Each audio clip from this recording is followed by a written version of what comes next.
आच्छा दानिया एसे साख्रि बेलायाव फैनोसै नोंथाङा जिहेतु साख्रि मावदों मा साख्रि मावो नोंथाङालाय साख्रि होनोब्ला थांनाय बावैसो एसे सिगां 2022 मायथाइनि 18 मे बे खालाराव आङो सासे गेजेर फरायसालिनि फोरोंगिरि महरै आङो थिसनजादों आरो आसाम सरकारजों बेखिनि आच्छा अब्ला नोंथांनि साख्रिया गवालपारा जिल्लायावनो नामा गवालपारा जिल्लायावनो आच्छा बबे गामियाव दुधनैनि सिङाव थानाय माटिया ब्लक गोलैयो सिमलापारा गामियाव गामिया बर' ना बर' मैखोम बर' गामि आच्छा आच्छा दानिया जों आरो एसे दोंसे खोनासंनो लुबैदों बागुरुम्बा जाय बागुरुम्बा नङाबा जों बर' हारिया माने हारिमुनि बेलायाव आगान सुरनो हाया दे बे बेलायाव एसे सुंद'नो एसे खोनासंनो लुबैदों बागुरुम्बा मेथाइखौथ' रावबो मिथियै गैया नङा होमबा बयबो मिथिजोबो नाथाय आं बे बेलायावबो बुंगोन बे बेलायावबो आं बुंखानोसै माने नोंथांमोननि दा गवालपारानि जिखिनि जा बागुरुम्बा आरो जों सरसा खालामबोनाय जा बागुरुम्बा बेयावबो नोंथांमोना एसे फारागखौ नुनो मोनगोन नाथाय बागुरुम्बाया जों बयजोंबो मिथिजाखानाय दोंसे मेथाइयानोखा नङा होमबा आं जेखौ रोंदों बेखौ दामनोसै आच्छा थिगानो दं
आच्छा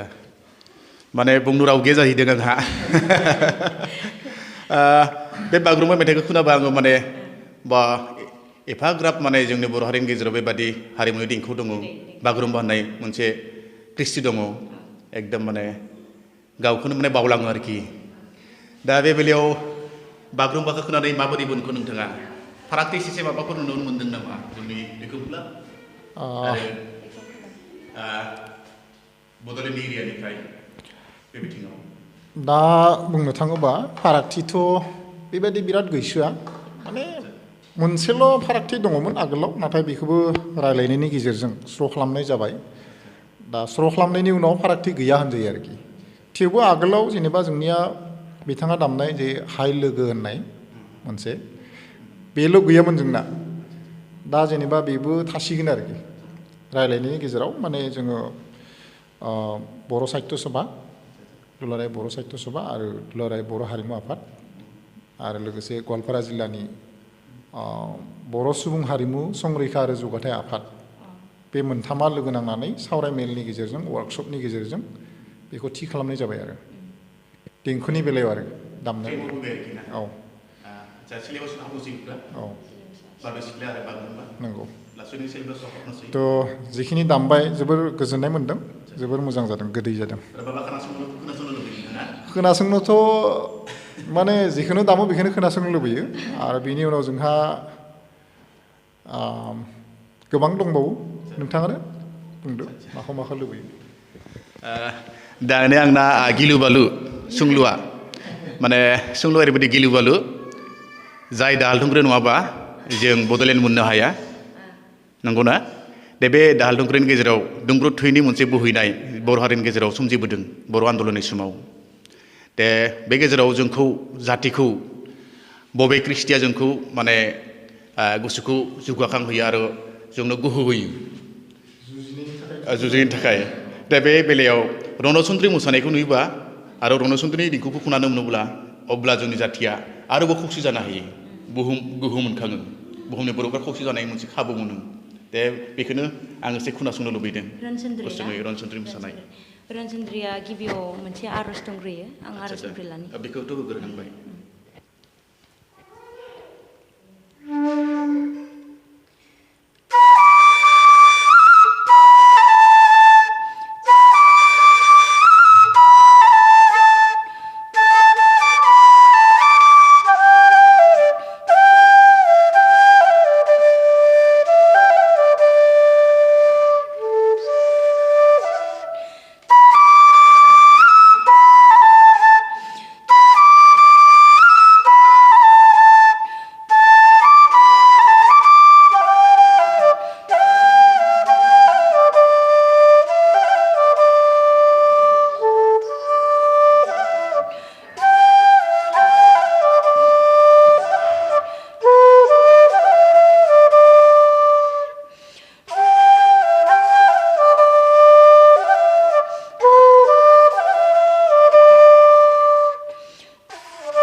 एकदम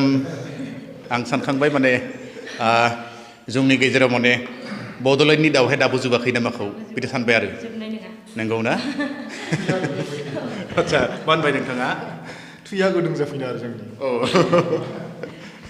एकदम दानिया खोनासंनो अहायखाया जोंहा जाबादि ओंखाम जानाया जोंनि सानफ्रामबो जाबाय थानांगौ अब्लाबो माने उदै बुंनाय जाया जोंहा बेबादि जोंनि खोनासंनाय जानाखि मिलौदु गारांनि सिफुंनि देंखोफ्रा